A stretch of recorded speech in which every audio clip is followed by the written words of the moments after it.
Good to You see as you. well. It's been a while.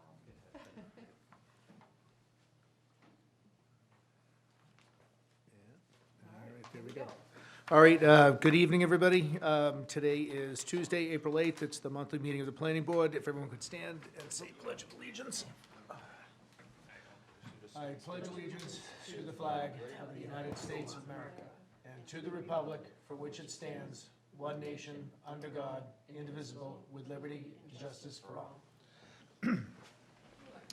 The first item on the agenda is proposed accessory dwelling unit, ADU zoning bylaw amendments, public hearing. Town of Millis offers the planning board notice of public hearing. The Town of Millis Planning Board will hold a public hearing pursuant to Mass General Laws, Chapter 40A, Section 5, on Tuesday, April 8th, 2025, at the Veterans Memorial Building, Room 229, 900 Main Street, Millis, Mass, at 7:30 p.m. Purpose of this public hearing is to provide interested parties with an opportunity to comment on proposed amendments to the town zoning bylaws as follows.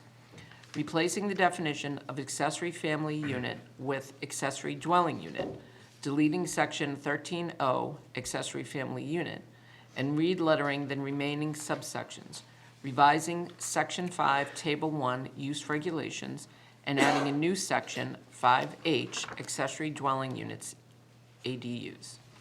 The proposed amendments seek to address the changes to Mass General Laws, Chapter 40A, and the state's regulations governing the construction and use of accessory dwelling units.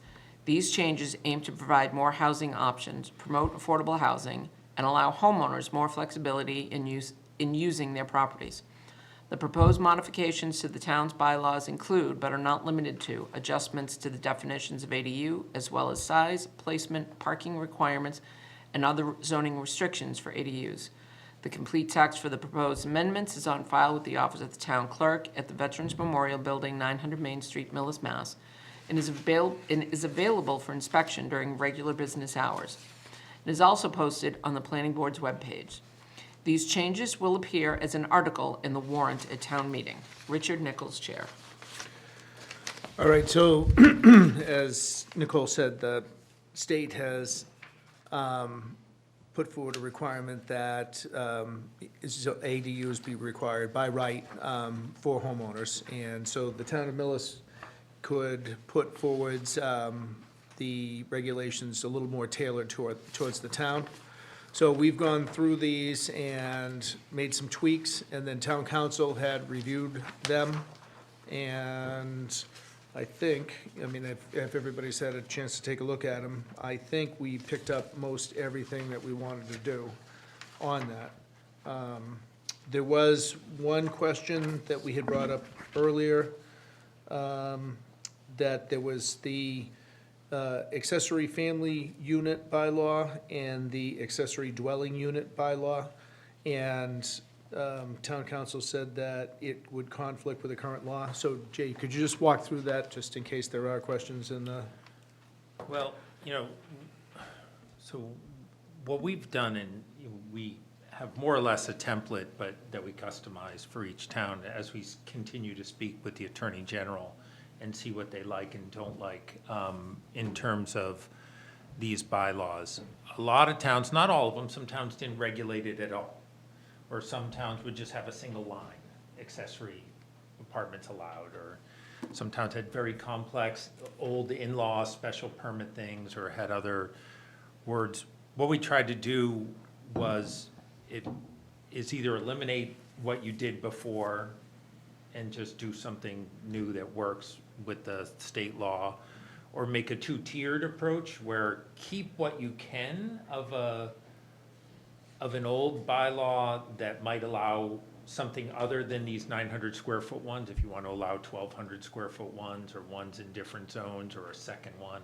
Create another class, but make that discrete for everything that's not protected under this by right thing. So it was a little bit of we had to get into every single set of bylaws and kind of see, all right, what do we have to strip out? What could we save? What do you all want to do? Do you want to start fresh, or do you want to try and preserve? Like last night, I was in Southborough, and the planning board I was at their town meeting, And the planning board designed a two-step, and because they wanted to preserve some special permit power for accessory dwelling units that might be bigger than the 900 square feet.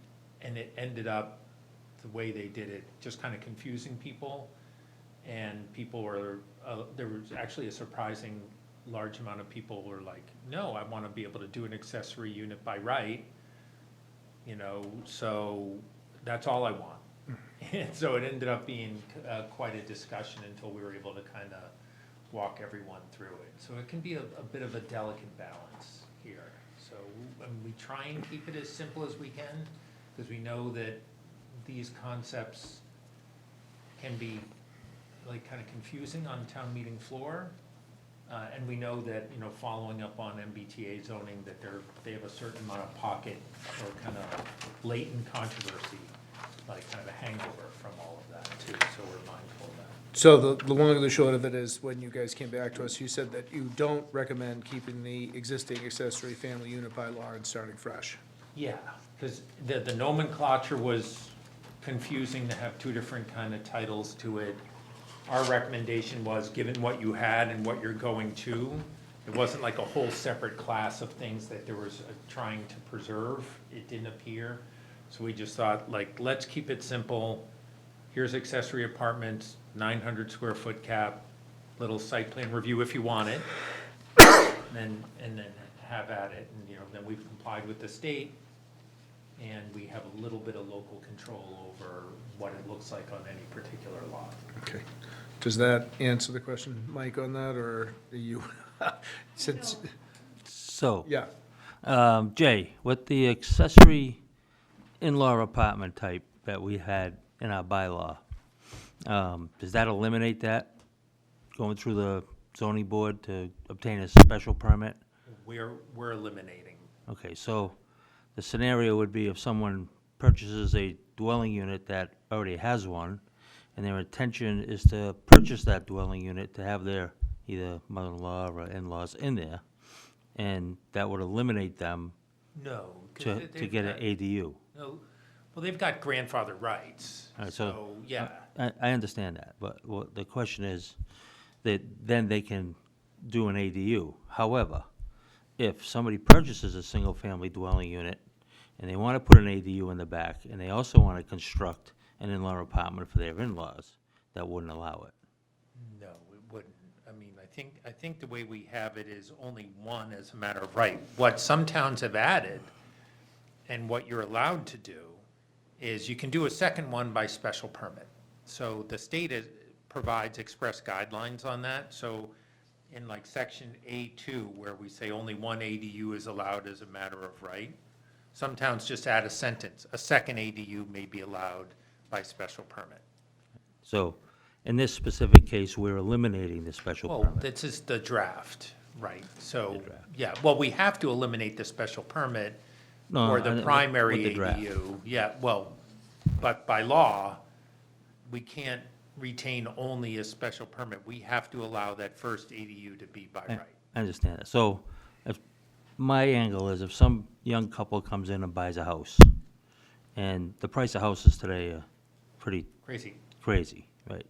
They want to construct an in-law apartment for their in-laws, and now they're afforded to put an ADU out back to rent out to help them with the finances. I think we should keep that, and well, we could do Add that, we that. could do that by adding the second one, so that the one would be by right. We could make the second one as a by special permit, and then they'd Right, be allowed Just Yeah, to. you keep wouldn't it- want to add, you just wouldn't keep it want the way to it try is. and have in my opinion, Mike, you wouldn't want to want to have a whole other section where people are like, I have no idea which I'm looking at. I think the angle here, if you wanted to give the opportunity to have a second one, yeah. you say in A2, a second ADU may be permitted by special permit. And then that covers everything, that works. Yeah, but the one we already have in our zoning bylaw is allowed by special permit through the zoning board for an in-law apartment, so to speak, and then that sets parameters to it. So every 5 years, they have to come back and renew it, which regulates it. So a couple things on that. So first of all, there was a number of things in the existing bylaw that you can't square with the new statute. So, because it just said all family apartments, it doesn't work like that, because it would conflict with the terms of this, and then we'd be internally conflicted. So if you wanted to maintain a in-law apartment that would be something additional to the accessory dwelling unit, we'd have to rewrite it anyway to make sure that it wouldn't conflict with the by rights here, and then the common homeowner, and obviously you have a lot of experience doing this, but the common homeowner is gonna be looking at these two things and not being able to keep up. The in-law apartment thing, just to kind of my own experience, was a great idea when it came out because it addressed a kind of a critical need. It didn't age well, the in-law apartments, because the in-laws just, it's just not forever. And it binds people up when there's not an in-law available for it, and then you've done this amount of construction, then what do you do with the unit? It creates an additional burden and expense on people, so they kind of fell out of favor. And one of the reasons why the state moved to like saying, let's take away all that stuff and just let people decide what they want to do. If they want to put their in-law in it, great. If they want to rent it to a local college kid, great. But let's try and make it easy for people to create housing rather than create housing and then 2 years later, when the in-laws move to Arizona or pass on or whatever, you're not left with like, oh, what do I do now with this? I just spent 75, well, probably more than that, right? Yeah, probably 175. Yeah, to just put up a party wall, add the new plumbing, add another kitchen. I mean, that's just a heartache. That's worse, in a way. If we're trying to create affordable housing, it was actually working in the opposite direction. That's kind of the housing policy. It's a very much for you all to decide. We could try and work backwards and save what we could on the existing. I just don't think it's necessary. If that family that you described wants to add a second ADU, have one in a little, building on the back part of their lot, and have another one attached, just add the provision, second unit may be allowed by special permit, then you can do everything that you always do when you're doing special permits, negotiate where it is and how it is. You have a lot of control, what it's gonna look like, how big is it, all those kinds of things. So I think we should allow that to happen. Go, so special permit for the second, that's fine. I mean, what's the board think? it's pretty common provision, Yeah, yeah. no, that's a good point, so, good conversation. All right, so we should go ahead. Planning board or ZBA? Would that be, special permit would be from planning board, Jay? Well, who's the site plan, doing the site plan now? Planning board. Planning board. Yeah. I think you'd want to keep it Yeah, with fine. whoever, I don't care, existential, crisis, who, planning board or zoning board for these things. Let's keep it all the same. I'd keep it the same. Yeah, Whether you want to do a zoning board for everything or a planning board for everything. If you all are more used to site plan review, which you are, obviously, I wouldn't want to have to have someone go through site plan review and then go get a special permit from a different board. Then Okay. you're really, yeah. you're No, that's- running the risk. Go ahead, yep. Jay, I have a question that may or maybe not be ridiculous. If I purchase a house in Millis and it has one of those units that fell under the old in-law apartment, I had turned the basement into an apartment for my in-laws.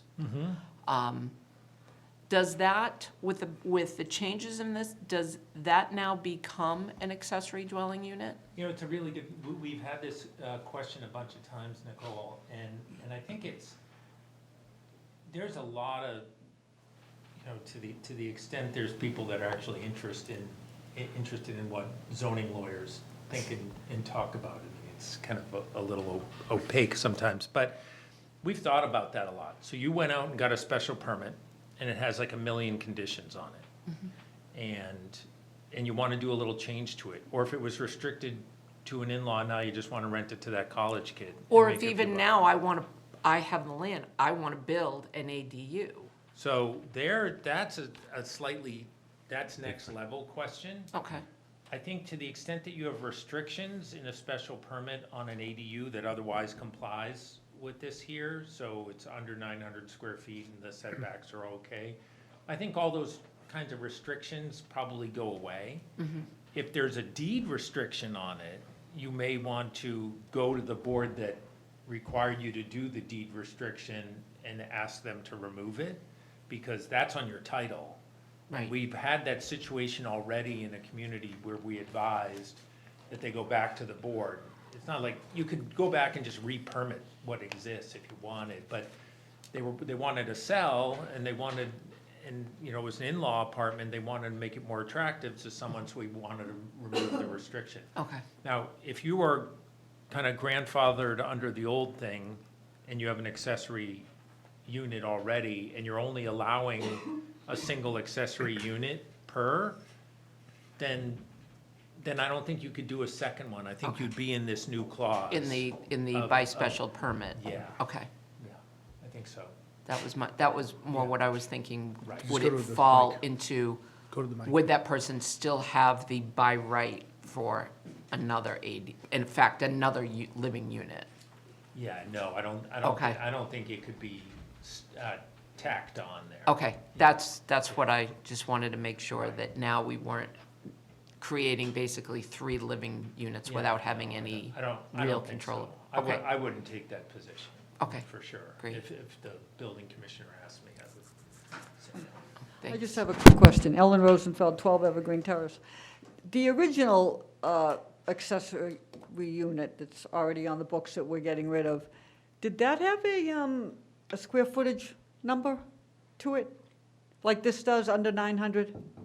No. it just- So if just it's had like conditions. 1,000 or 1,200 feet, can it become this So no, because No. but you're grandfathered as that? as that. As the old? As the old. Okay. Right, because you're not complying with Okay, and then this. my second question is, do any towns allow more than 2, 3, 5, 12? Well- Maybe I got 12 Well, acres. We did speak with a town about it, so we've done this provision in a lot of towns. And one town was contemplating, it was much more kind of just outside the city limits, so there was a definite interest in doing it. Ultimately, they kind of geared back to just doing the second one available. I like that second one. I wouldn't have thought of that. That's a good one. Okay. Twice a day, Ellen, twice a day. The other question that was brought up was the new ADU use in the 5 remaining districts for non-conforming structures. And we had brought that up as a question, so could you put it in? Where, That would be on page number 2. I'm not sure if you have the same. No, Yeah, hold it's, on, he can, Camille can give you the. section 1, they're allowed as a matter of right, E, is Okay. it not? Is this what you're looking at? I think he's talking about E. Oh, so where, what question? No, I'm just going through, it's number 3. So in the use table, they asked if we could have, you and Mike asked that question, Mike, if they wanted to, somebody bought if they had a house that was in an industrial and they wanted to add an ADU, could we Right. do that? You could add that as, Yeah. you can make that a special permit if you want. Okay. Yeah. Yeah, So we'll just add that in there, so, right. go ahead. May I ask a question? I think we should. So would that mean that on the use table itself,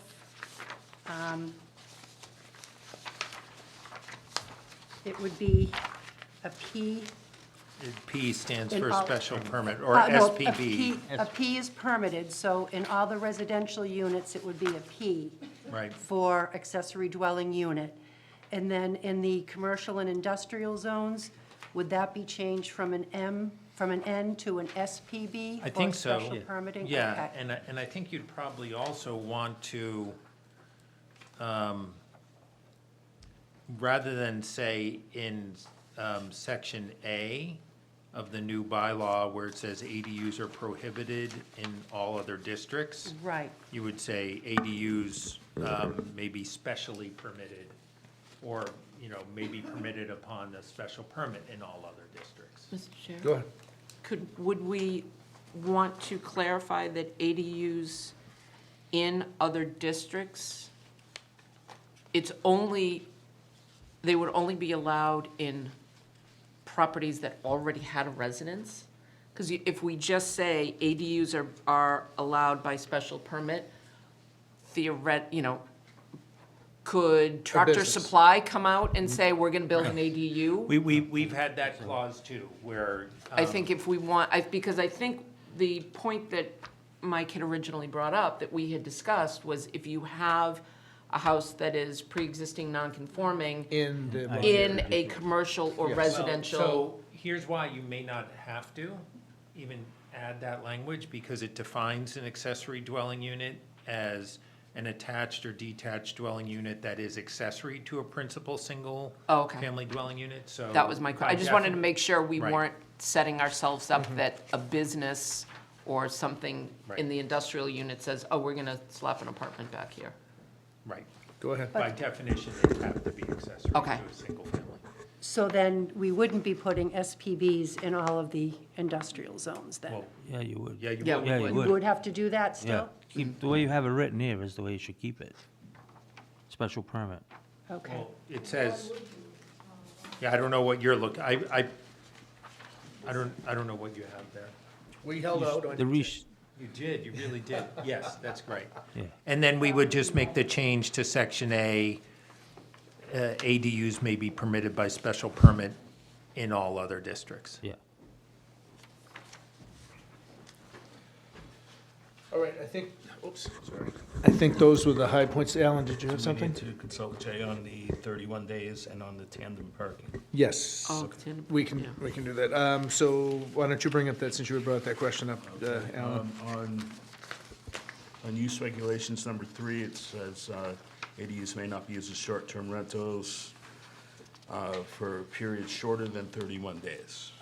So the way that's written, you'd still be allowed to rent during July, August, December. You could do a seasonal.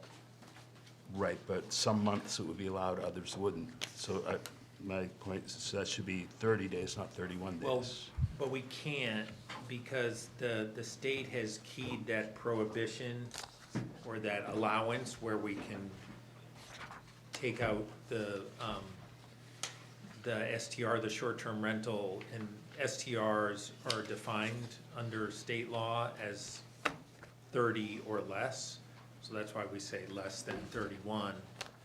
So if short-term rentals is a defined term under state law. Okay. So that's why we're there. I took the position that the state didn't have to do anything at all there because there's 2 cases that now say that short-term rentals are only allowed if you actually allow them. But this has been actually a really popular provision in a lot of communities. So, but if we're gonna define short-term rentals by the state law, then, we have to kind of stick to that. The other issue, let's see, there was a, The tandem parking? yes, required parking for all units, that not including tandem parking.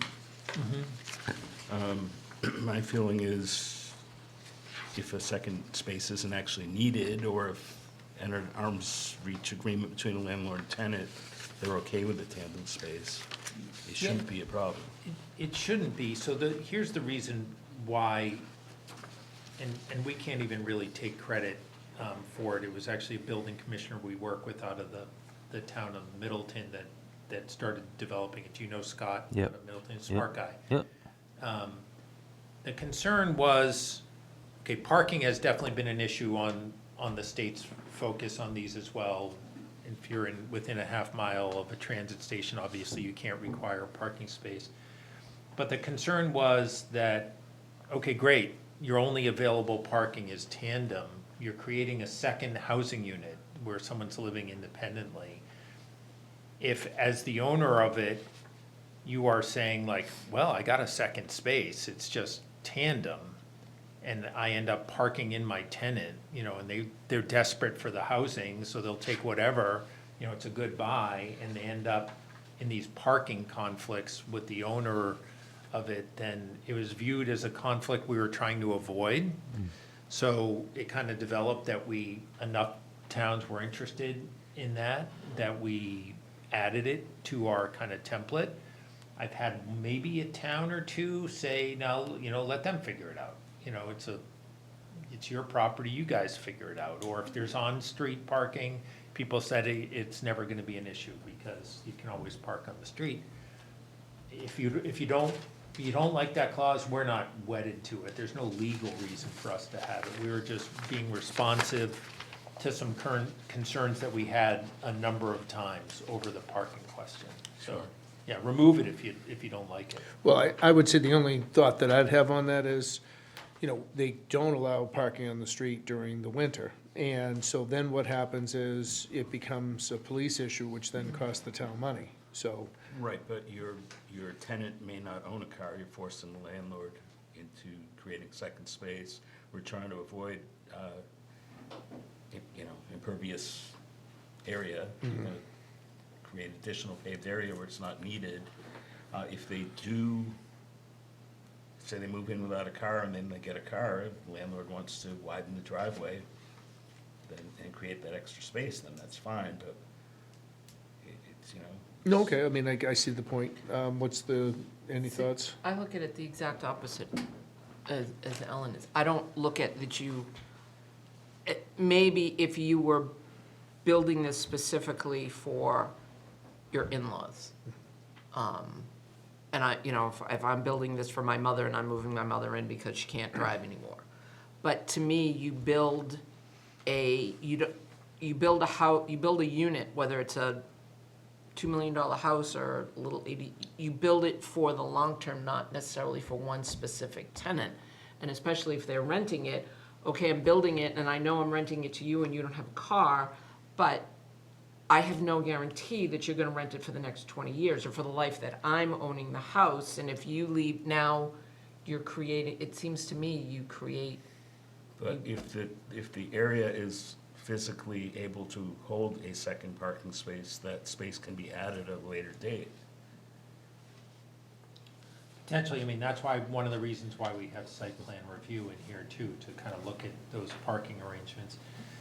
You know, one of the other ways of looking at it is, if I was in the marketplace for a condo or an apartment, and I needed a parking space because I commuted to work every day, and they said, sure, we have it, it's tandem. You know, first come, first serve. I'd be like, I can't do that. I have to go to work really early and I'm parked in and there's a bunch of tandem. I would never do that. So you're just kind of thinking, not so much for the primary property owner, the secondary property owner who's kind of obviously looking for something that's a little bit more affordable and just trying to be a little protective. Because I think partly to your point, Nicole, you might have a great situation in year one, where everyone knows each other, everyone gets along, hey, throw me your keys, do whatever. And we want these units to last for 30, 40, 50 years. And so we want these kind of things to stand the test of time.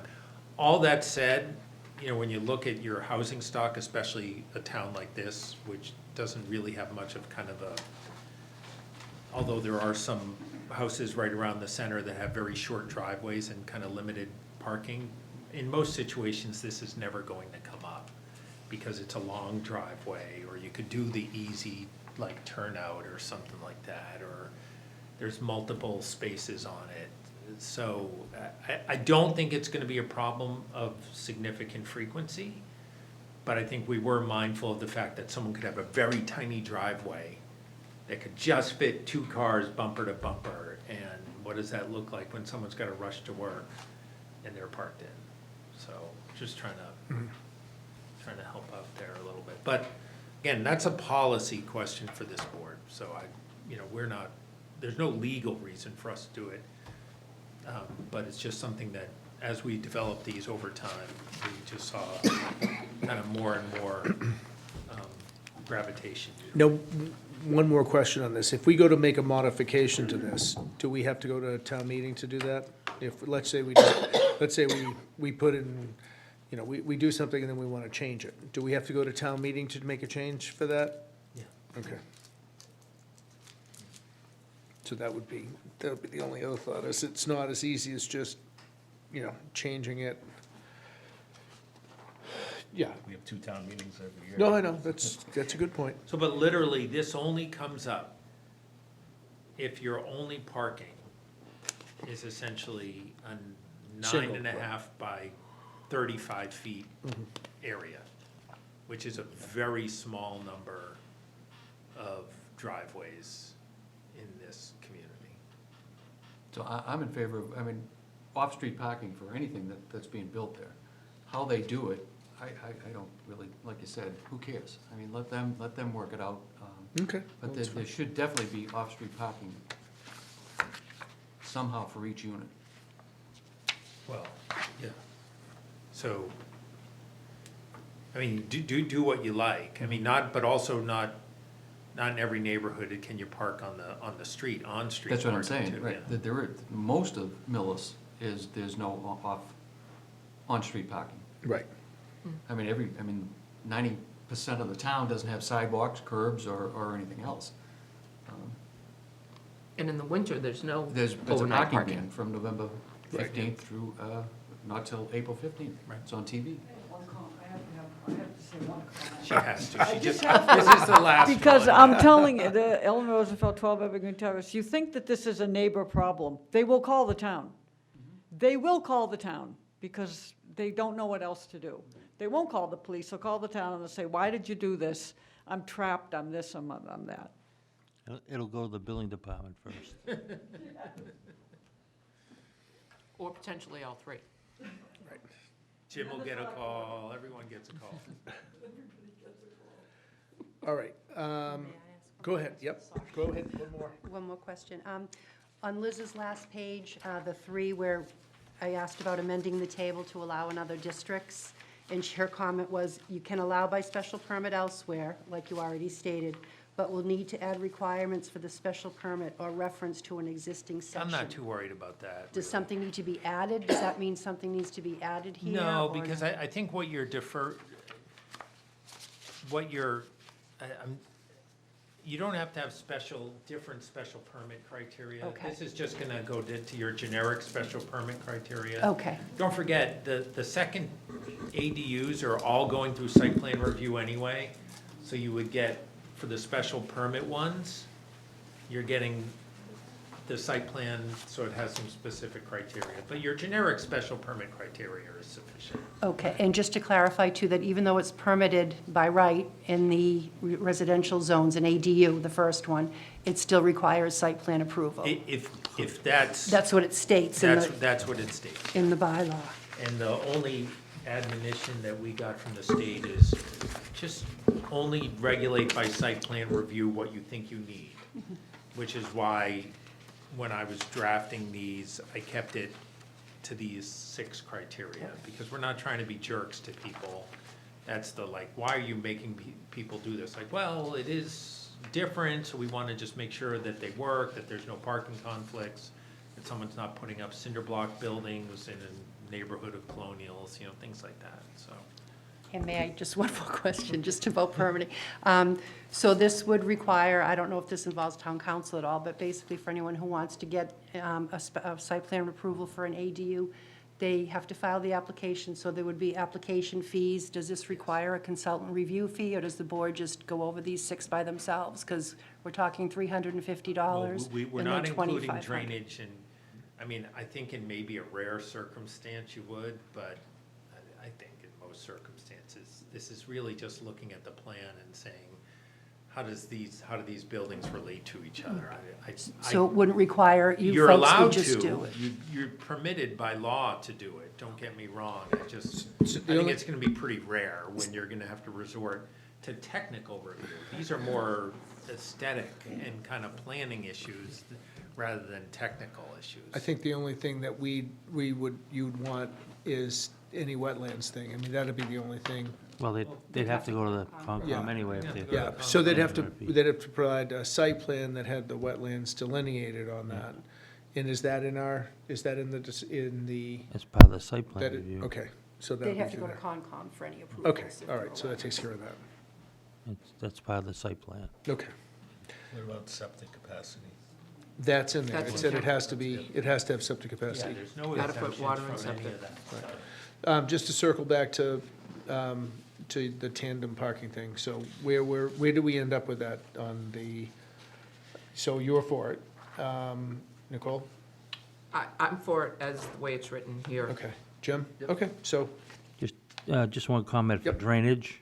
The drainage falls back upon the building code, which is in chapter 4, for when they construct the ADU, on how that has to be performed for drainage mitigation. So like Jay says, I don't think you'll we'll be covered. have too much of Yeah, a you're problem. picking that up. Yeah. What about sewer, Jim? I mean, people have a certain, on the units that are on sewer, how are you seeing that we're kind of this much Right. capacity? Well, that's all gonna change in a couple of months anyways. But they'll have to have another tie-in fee Right. for each unit. And there's gonna So have to be a capacity determination, yeah. Correct. So, It doesn't again, give them a not right. for the planning board to determine, that's a Right. different animal. Right. It doesn't, just because they have a sewer connection, does not give them the right just to go connect. They're gonna Yeah, have to come and and file because their they're on the sewer application. line, it's still subject to the cases that we've all been discussing for years Yeah. on available capacity. Correct. All right, I think we went through everything that we had. Was there any other questions? Is there anything from the audience? Stormlong have anything to say about? No? They just want to get in and get done. All right, so what do I need to do? We want to close the public hearing? Okay, so I make a motion to close public hearing. Second. Motion's been made and seconded. All in favor? Aye. Okay, and we need to vote to recommend this for town meeting, As a correct? warrant article. As a warrant article. Okay, so I make a With motion. those two changes, which I'll work with Camille on the final language, but it's the change to A with the other districts, it being allowed by special permit, and with A2, allowing a second dwelling unit may be permitted by special permit by the planning board. So I'll get that language tight with, or Liz will, with you over the next day or so. I otherwise have looked at the warrant, so this is one of the last pieces. Right, because I know Mike Gazinski's waiting for me to send over the final. You'll be so- fine. Okay, yep, that's, sounds good to me. All right, Thank you. so I make a motion to send this to town meeting with the two modifications that we discussed. Second. All right, motion's been made and seconded. All in favor? Aye. Aye. All right, great. Thanks, Jay. Appreciate You're it. welcome. Thank you. We could have went on a road trip today, down the street. Thanks so much. Never mind. All of us You didn't get it. With all the people from, from my office? I know, we should have carpooled. we could have carpooled down to you. All right, next item on the agenda is special permit with site plan approval, public hearing continued. Continue to Continue to May 13th. May 13th at 7:05, because we have some, 7:35, I'm sorry, 7:35. May 13th. All right, nope, that's fine. Town of Millis, Office of the Planning Board, notice of public hearing. In accordance with the provisions of Chapter 40A, Section 11, Mass General Law, the Planning Board will hold a public hearing on Tuesday, April 8th, 2025, at 7:30 PM in the Veterans Memorial Building, Room 229, 900 Main Street, Millis, on the application of David L. Lapdog LLC, 20 Pudding Drive, Westwood, Mass. 02090, requesting the special permit for with site plan approval under Section 13C of zoning bylaws of the town of Millis for redevelopment of existing structure to convert to a private dog park for property located at 1380 Main Street, map 21, parcel 17, Millis, Mass. Copy of the application and site plan is on file with the office of the town clerk and may be viewed at the planning board's webpage. All persons interested or wishing to be heard on the application should appear at the time and place designated. This public hearing is to be continued by request of the applicant to May 13th, 7:35 PM. Richard Nichols, Chair. All right, so I make a motion to continue the public hearing till May 13th at 7:35. Second. Motion's made and seconded, all in favor? Aye. All right, great, thanks. Next item on the agenda is special permit with site plan approval, public hearing continued for 35 Main Street, demolition of existing commercial building and construction of new commercial building. Hold on, we're getting there. All right. Office of the Planning Board, notice of public hearing, Town of Millis, Office of the Planning Board, notice of public hearing. In accordance with the provisions of Chapter 40A, Section 11, Mass General Law, Planning Board will hold a public hearing on Tuesday, April 8th, 2025, at 7:40 PM in Veterans Memorial Building, Room 229, 900 Main Street, Mass, on the application of Nancy Cushman, Skippies on the River, 3 Hampton Road, Norfolk, Mass, 02056, requesting a special permit for with site plan approval under Section 13C of the Millis zoning bylaws for demolition of an existing commercial building and construction of a new commercial building restaurant in its place for property located at 35 Main Street, map 27, parcel 10, Millis, Mass. Copy of the application and site plan is on file with the Office of the Town Clerk and can be viewed at the Planning Board's webpage. Any person interested or wishing to be heard on the application should appear at the time place designated. Richard Nichols, Chair. All right, and so this is a continuation of the restaurant discussion, so Dan, Good evening. good evening. The plan hasn't changed since our last meeting. The technical issues are pretty much squared away, so you asked me to draft a decision, which I did, and I presented that to you. There are 30 proposed conditions. The first 27 are standard conditions that you guys have included in most, if not all, of your permits. There were 3 special conditions. And I actually think, I added one here that I forgot, Camille, to give it on your draft, which was Mr. Handel's comment at the last meeting. But the first one is that this is an item that was discussed with GCG, that the existing sewer manhole, grease trap, and pump chamber be inspected before construction and then at the end of construction. And that's something that we've been talking to the Board of Health about. They wanted those 2 inspections, so we might as well just have the same condition in all the permits that we're gonna have here. The second one, they haven't really ironed out what they want to do for signage, so it was conditioned that they would have to come back to you with any proposed signage, wall or standing, for your blessing. And then the third one would be to add a no parking sign at the existing boat ramp, which was your comment at the last meeting. And those would be the only special conditions. Okay, then, Camille, the thing that I brought up that I wanted to, so on this, we wanted to make sure that, because we've had other applications that have lagged on that we haven't been able to quite close. So the occupancy of the building is set for, part of the condition of it is the submission of the as-built drawings and any closing out of any, any inspections or whatever. I just want to make sure that we don't have to chase. No, condition 21 says an as-built plan shall be submitted for approval to the planning board prior to occupancy. Okay, so that takes care of that. But, wait one sec. It Yep. is- This special condition says 24 months. Oh, right, that was the thing, sorry. So, let me grab it right out of here. So on that one, on page 6, Dan, on that one, the special permit granted these provisions, the 24 months, why did you have 24 months on that? Just, could it That's what be, we've done in the other, could we make it a year? I mean, just, you're gonna get it done within a year. what we're trying to do is not have things lag where, where we need the project and it's completed and we're chasing it down the road. Not, I think a year's tight for this. By the Is it? time they get their final design of the building, building permit, construction, Don't forget. year's pretty Yeah. tight. okay, all right, that's fine. There's a 1-year extension built in. It's part of- No, Well, no, we'd have I- to come yeah, back and no, I know request that. the That, it's just, it's the whole thing is we want to be able to get these things and close them and not have to chase them to close them. So that's kind of what, so, okay, I get the 24 is fine. That's just the question we had on that. Yeah. So, Okay. All right, was there any, Just a quick question, Dan, is there gonna be a fence around this while they're demolishing it?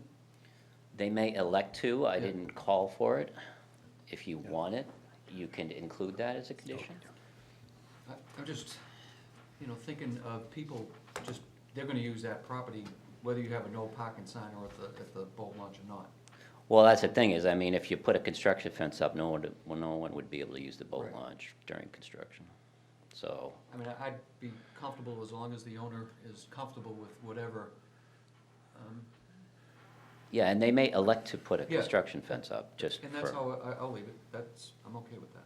I am okay with that, but I don't know how anybody else is. no, that's fine. I mean, because they wanted to put them at, if they put it up and leave some space, that's great. If they don't, they just don't want anyone to get hurt, That's what I mean. Right. And it's, right, people are gonna do it. I mean, Right. people are gonna start, they park over there in that not in the what will be the new construction site, people are gonna park on the back there, on the side, they park on the side of the building, all around there, while they drop their boats in, and they leave their cars there while they're, whatever, so. yes. I know. Mike, did you have any comments from GCG? Okay, yeah, Just more of a question. On a previous one I did with you, you dictated the hours of operation or the range on a previous condition. I don't know if you would do that in Yeah. this case. I mean, we could, on that one, that's down. So that's on condition Tresco Brothers. 10. Yeah. Yeah, I think that's. That's one of your standard conditions. 7 to 6. 7 to 6, no work on Sundays unless That's specifically. construction. I'm Yeah. talking about operation. Oh, for the building, for the We- business. We did that on the one that we did where the landscape place was, I thought that we did. Yeah, but I think this is different. They're not gonna be, I don't imagine Yeah. they'd be, and it doesn't make noise. But I mean, it's a good question. We Yeah, don't thank have you. any neighbors who care, Yeah, yeah, exactly. except for the beavers. Yeah, Mike, go ahead. Dan, you do have a condition in there if there's a high water table, they'll be closed. The restaurant, we discussed that. Is that- I don't have a condition in there. So we could add a special condition that if the parking lot is substantially flooded, that you could require them to close in-house dining. I did talk to them about this. They would like the flexibility to be able to do pickup, takeout, if they can arrange it. Are they gonna sail in? Well, if you look at like last year, when they had the flooding in the parking lot, it only impacted a third of the parking lot. It Yeah. didn't impact most of the building, and there was only a very short period of time when you couldn't drive around the building.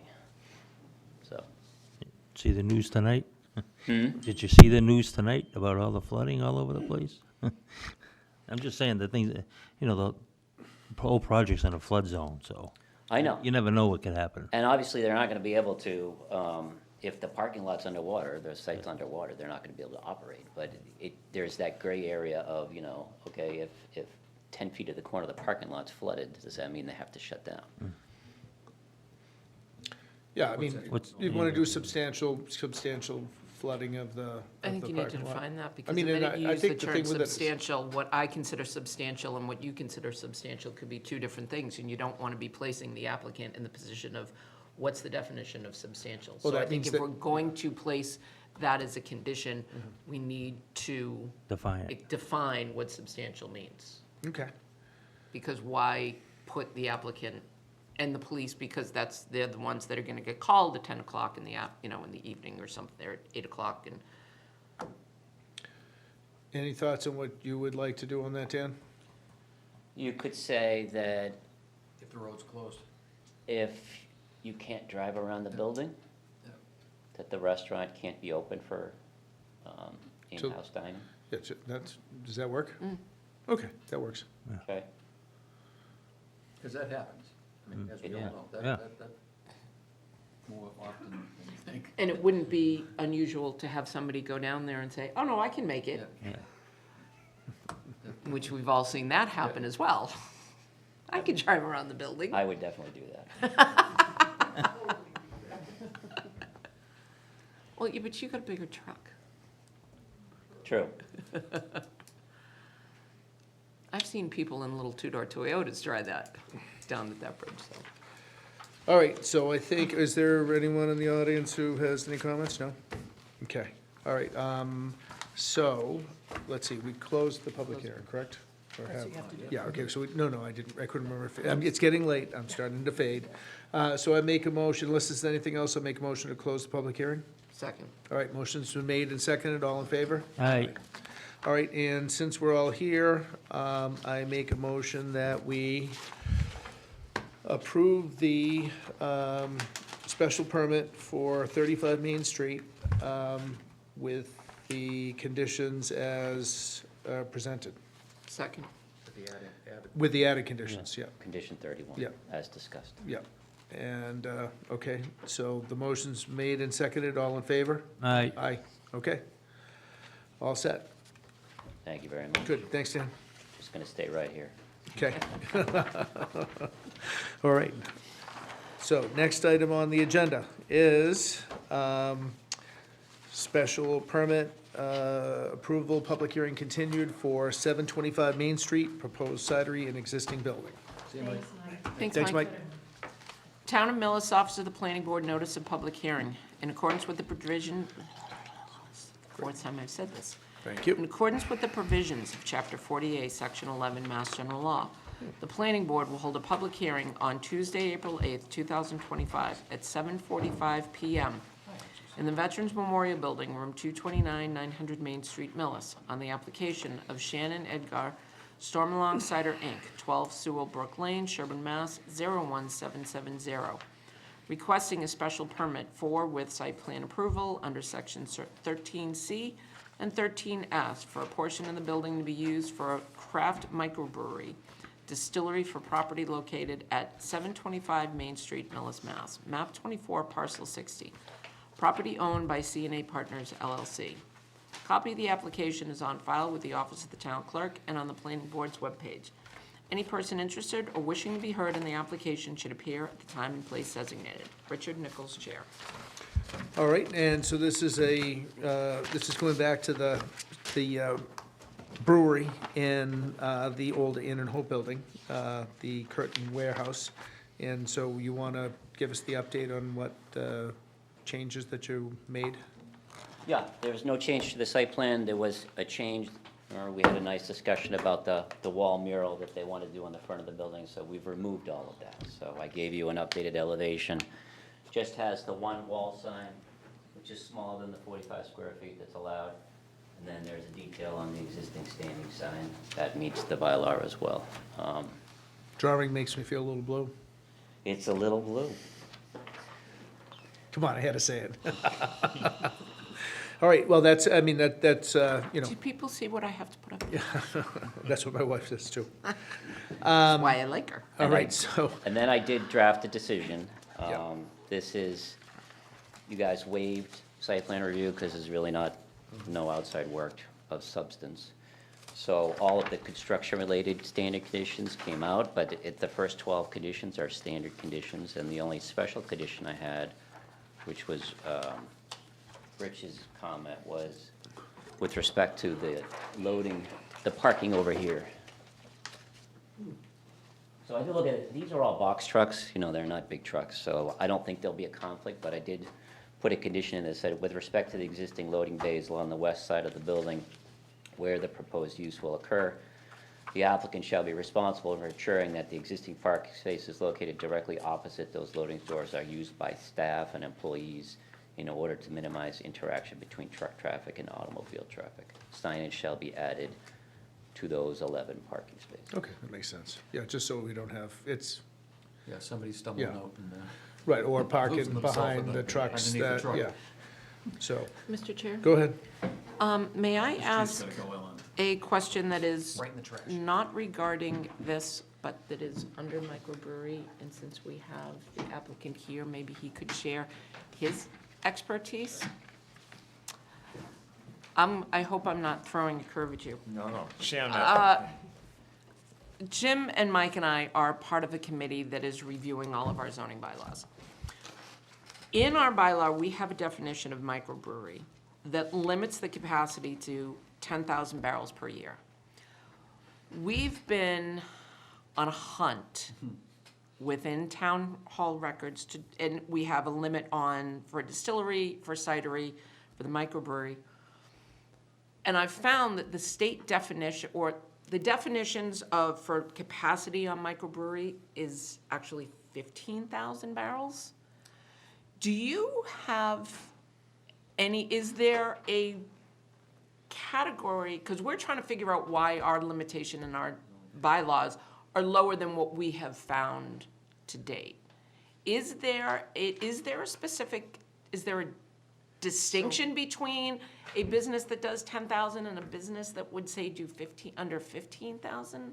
To my knowledge, there isn't any, direct Massachusetts-based laws for that. There's 3 licenses that are available under the Farmer Series permits, and I don't think they cap those with gallonage per se. So a brewery would track things under barrels. A winery would track, which is what we fall under as a cider, we would be tracked under gallons. And these are the federal, like TTV would track barrels, gallons, and then I think it's gallons for spirits too, but it's more of a taxation issue for the TTV. They don't care about volume. You could do millions of gallons for them.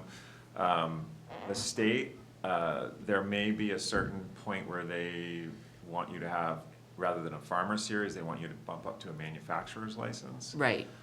But manufacturer's license basically allows you to do any product, spirits, wine, beer.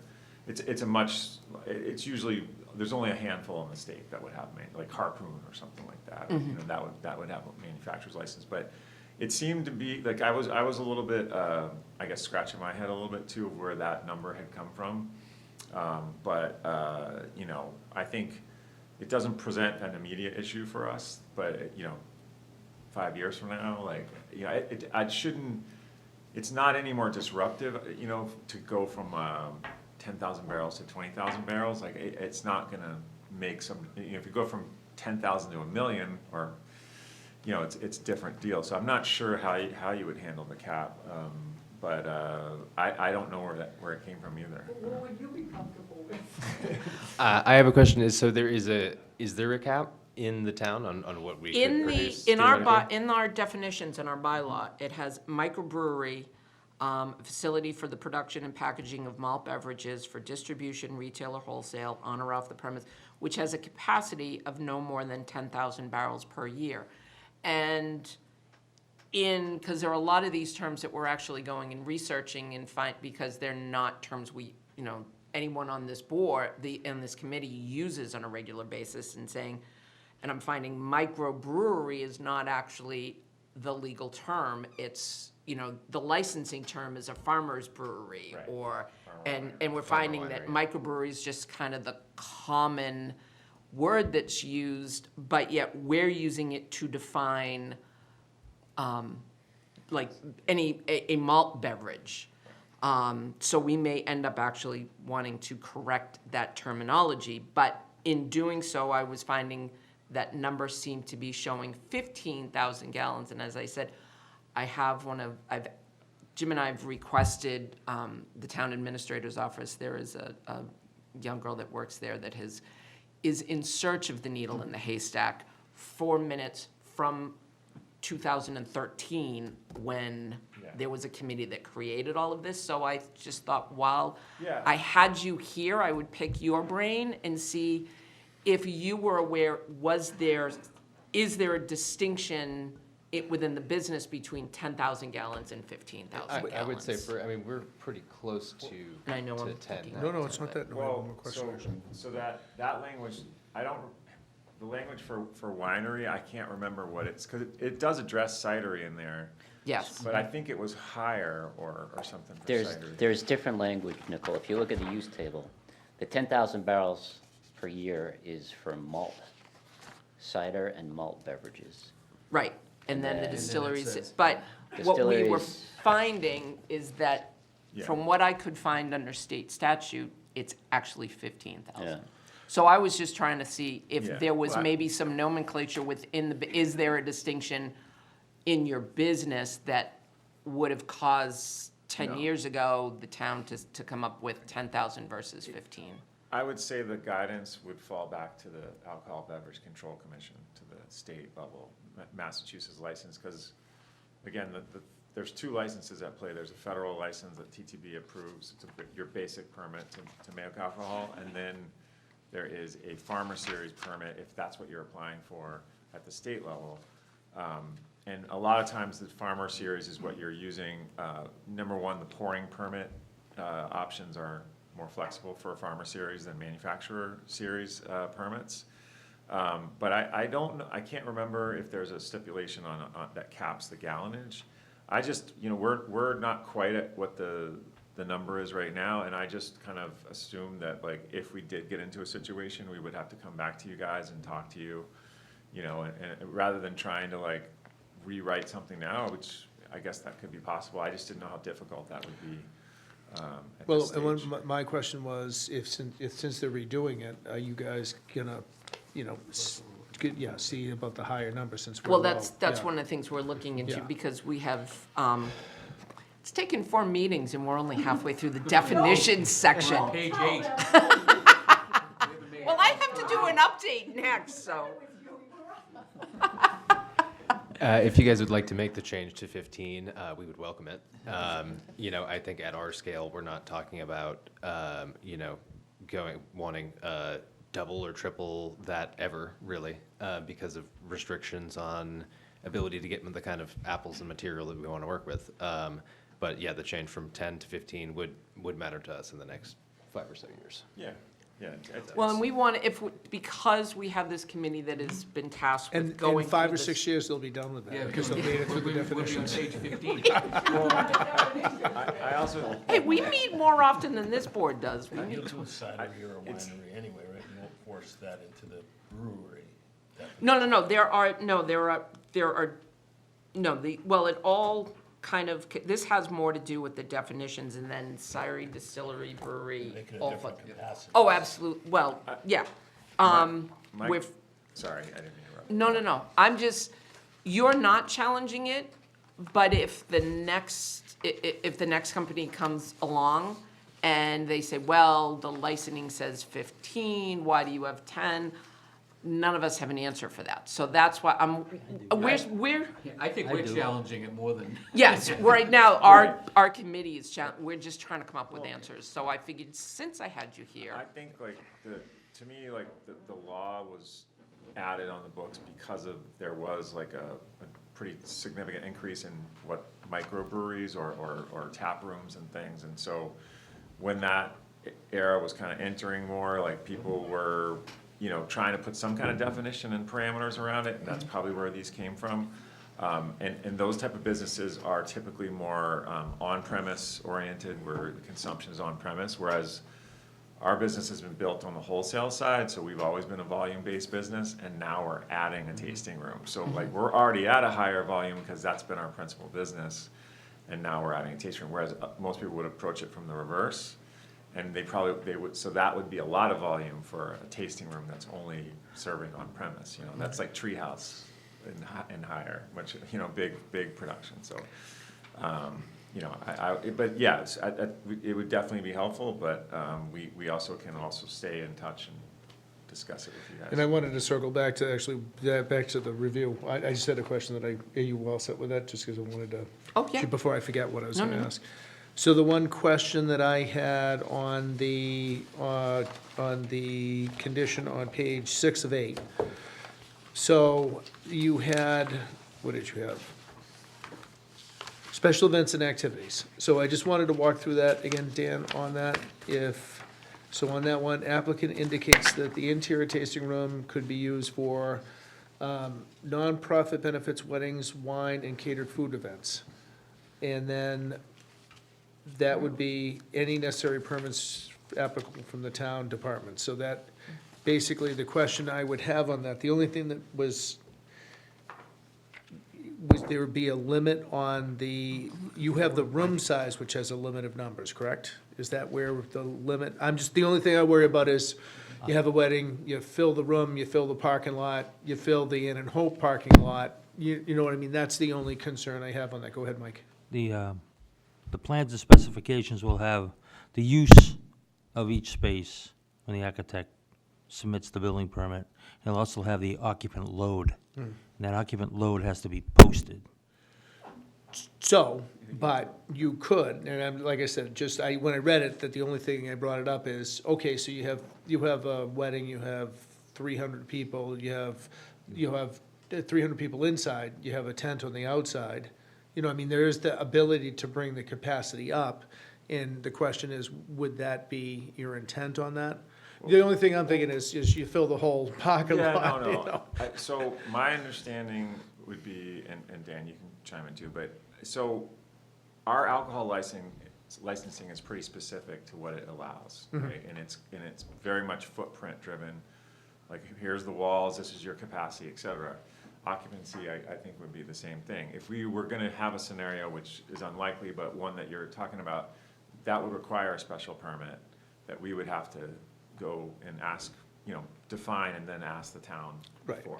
You know, all I'm saying is if it could get big, and the question is if they have to permit it, then at least we could say, Yeah, hey, yeah, you could have yeah. a tent outside and it's gonna be for one day and it's 100 people and whatever, that, I just to, mean, we've even thought about, like, this year, like, if we can get stuff moving along fast enough, maybe we would do some weekend events before we're fully open inside, and we would have to come back for a special permit, because that would be that wouldn't be under our footprint that we're building inside the structure. So there's things like that we would be in touch, and that would fall under that special permit, like event type style thing. and if you go to do that and you're gonna get a tent, you actually have to go ahead of time to get that, cause that has to go through a permitting process, just so Okay. you know, it's not Okay.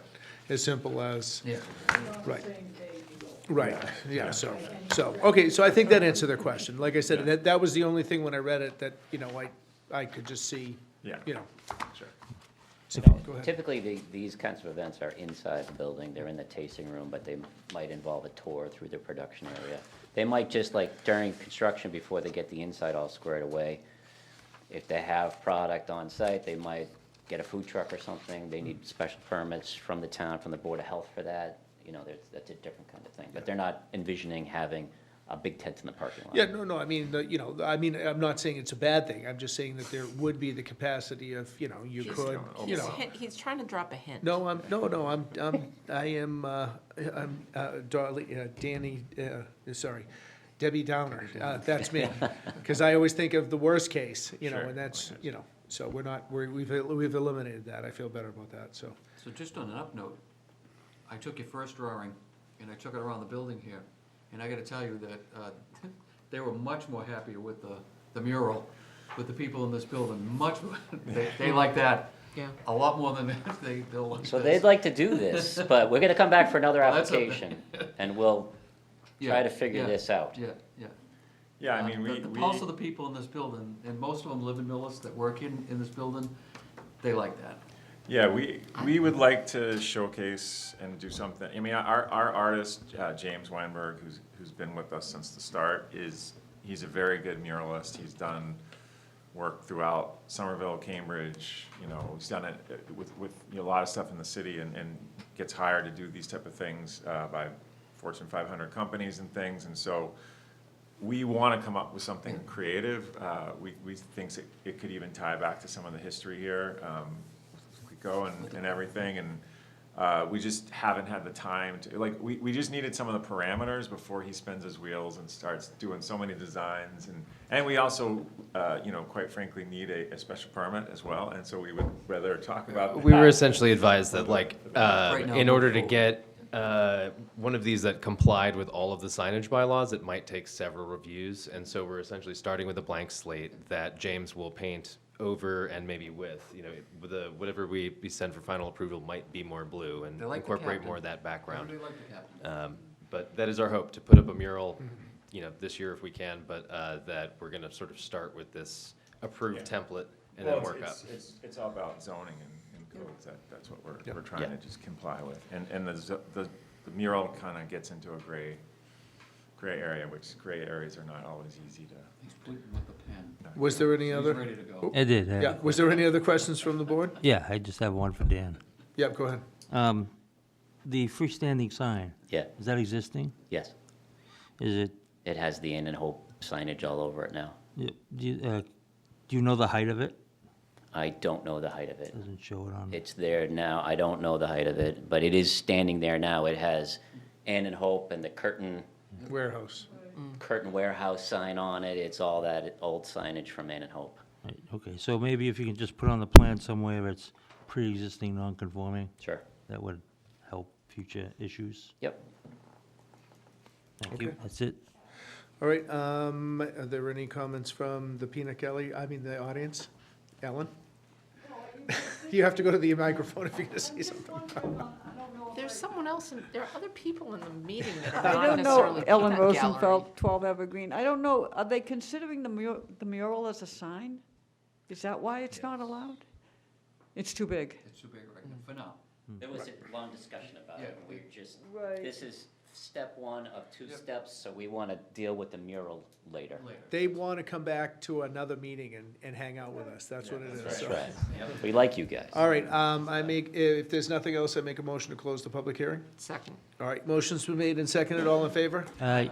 All right, and with that, I make a motion that we approve the special permit for 725 Main Street, did we make any notes to that, Jan? No changes. No, okay, as presented. Second. All right, the motion's been made and seconded, all in favor? Aye. All right, all set? Thank you very much. Great, thanks, guys, appreciate it. Thank you so much for answering my crazy questions. I appreciate it. How quick are we getting? What did you say? How quick are we looking? Yeah. We are, Go ahead, actually, you speak. we're hoping to start making cider as soon as. So May. I'm hoping that we have our first fermentation at the beginning of June, but there are many, many complicated mechanical things that I'm saying mid-May. Mid-May. All right. Thank you. Okay, all right, next item. Zoning review, subcommittee update in 5 minutes or less. I think you already Yeah, pretty we much just, get it. So we've had 4 meetings. We are up to we are through page 11. We are halfway through L. Yes, we've actually, surprisingly, there's been a lot more within the definitions than I think any of us anticipated. We've had some good research. I suspect once we get through the definitions, things are going to move more quickly. But it's actually going along quite well. Good, awesome. I know where that came from with the brewery. Where? I was on that committee with Charlie.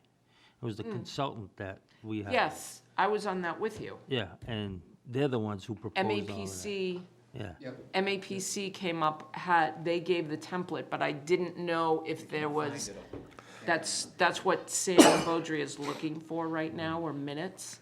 I had the whole packet, and I gave it to Bob Weiss, oh, and now all of a sudden it's, gone. I had the whole, remember all the Yeah, yeah, staple yeah. drawings and everything? And They're the ones who came up with that number. Could the state have set Well, the that's, definition? I'm and then they upped wondering, it? since he brought that now, I'm wondering if maybe the gallons have increased in the last 12 years. Right. If maybe when this was first done, that the definition under farmer brewery, because there's actually, in the licensing, there's a farmer brewery, there's a farmer winery, and there's a farmer distillery.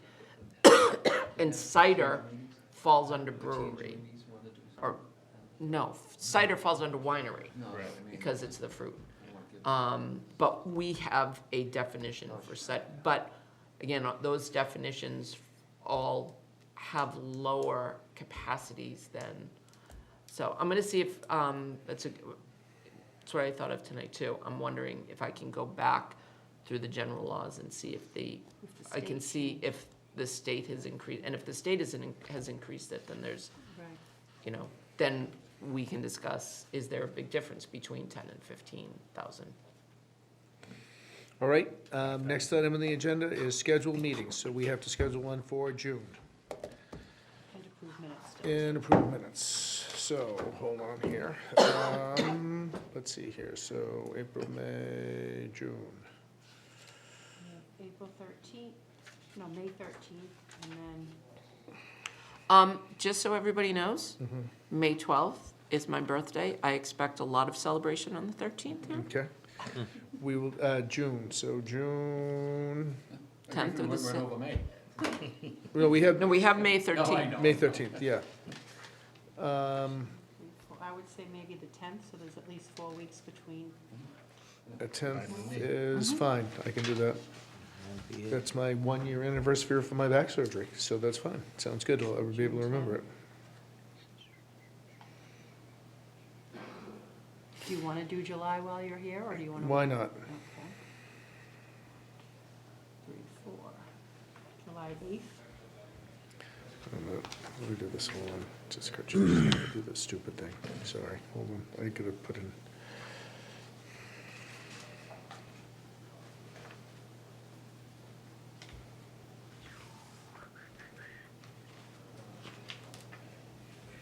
Just 1 minute, sorry. 1 minute, okay, that would be the, June 10th, come on. June 10th, Can we give okay. him a written, some little book, like, so that it won't take him 20 minutes? to I put know, in sorry, anything? well, it's, no, my phone was acting, okay, July. July, we had, July 8th. July 8th, does that work for folks? sure. Mm-hmm. Okay, And then just the minutes. yep, So I'll make a motion that we accept the meeting minutes as written for the meeting held on, when was it? March 4th. March 4th. second.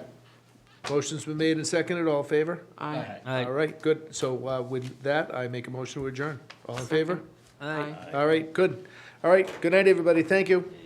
Don't leave, you guys have to sign decision sheets.